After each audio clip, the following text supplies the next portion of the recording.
How's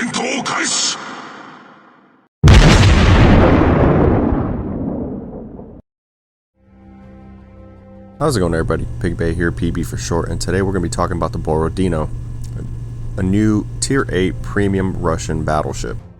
In terms of playstyle, you're most likely going to play or bow in, just because your turrets are all in the front and you only have 2 of them. Only 6 guns on this battleship. Even though you only have 6 guns, the alpha is quite nice. The reload isn't bad either. So the alpha with the AP, you're sitting around 2065 damage per shell. That's also before damage reductions, of course. Now the reload for the guns is about 18 seconds. The range for these guns, mind you they are 406s, is 15.23 kilometers, which is good for the tier.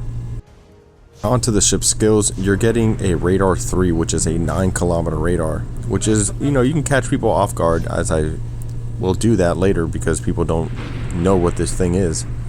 But you also get access to Precise Aim 2 and Defensive Fire Alert 1.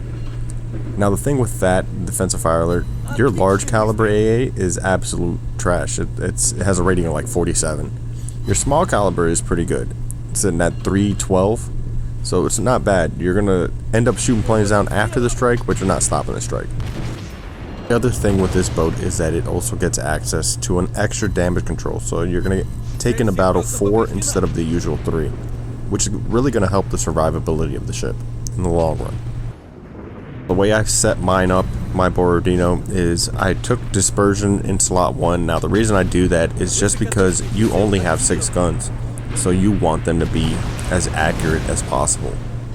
Slot 2 is going to be propulsion, just my usual bread and butter, and then slot 3 is steering. I've quite enjoyed playing this boat. I think it's very interesting. It reminds me of a Richelieu or a John Bart.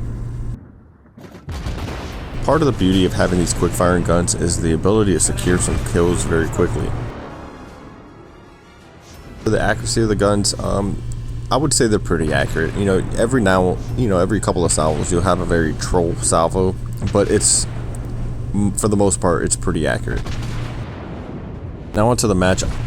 Already secured our first kill on that Ragnarok. Up to 24,000 damage done. Now we're hitting 4 out of 6 shells. Not bad. I mean, considering it does hurt a little more when you don't have, a plethora of guns, but you're still getting a majority of your shells on target. I'm playing this like I would play a Richie. Just bow in and keeping my range, really. I don't want to get so close where, some of these guys' secondaries, aka that Bismarck, can start working on me. So I'm just keeping a range and trying to keep these guys away from my cruisers.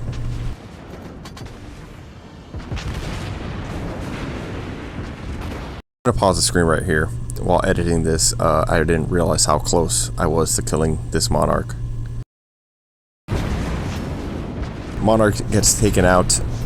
Now we have an Amagi to shoot at, and we're just gonna do the same thing. They've had 2 ships down. I'm pushing in a little bit. Hopefully get a little bit better dispersion. Just, increase my mid-range a lot more.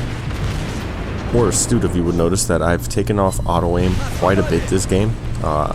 Again, I only have 6 guns. I want to make these shells count, so I want to be as accurate as possible. Now I'm aiming kind of for that deck armor a little bit. I'm trying to get a bunch of full pens and maybe even a citadel here or 2, but we actually get 6 shells on target, giving us our second kill, up to 61,000 damage so far. Now at this point, I'm gonna go ahead and push in. They have 3 big heavy hitters down. All that's left is a Bismarck and 3 cruisers. Now I kind of whiffed this shot here. I was kind of aiming for that nose to get some full pens, but it worked out because I got some full pens and a citadel on a Bismarck, which is not an easy feat to get. It's just random luck, honestly. We're just gonna go start aiming at this Bismarck. He might die before we get our shot off, and we actually end up getting the Citadel, that Pity Citadel, and all that's left is cruisers. So we're pretty much just full blown going in now. There's nothing slowing us down. They really can't stop the push now. Health wise, the ship sits at a comfortable 50k. It's kind of middle of the road. not the best, not the worst. There's definitely a lot worse. So kind of a healthy ship, and you got to remember you're also bow in most of the time, so you're not really going to be getting tagged a lot because of horizontal dispersion from other ships. I was talking, we end up getting that kill on the Wichita. That brings us up to 4. So a Kraken's in the works. All right, I can smell it. I can smell the Kraken. I want it. Give it to me.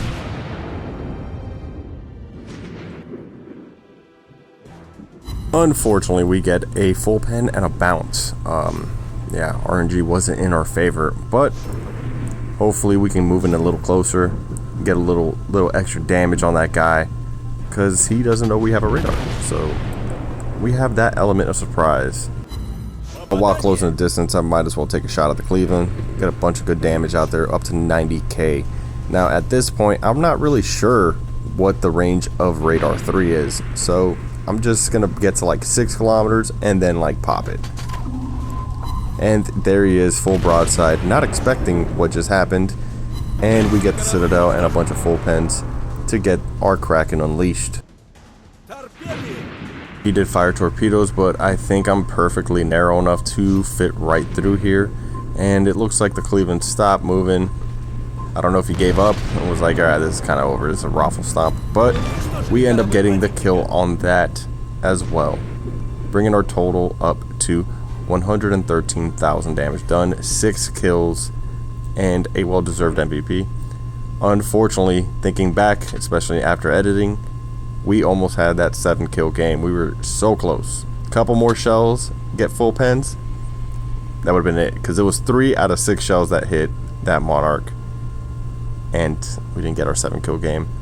It eludes us once more. That's it for the video. I hope you guys enjoyed it. Subscribe if you haven't done so already.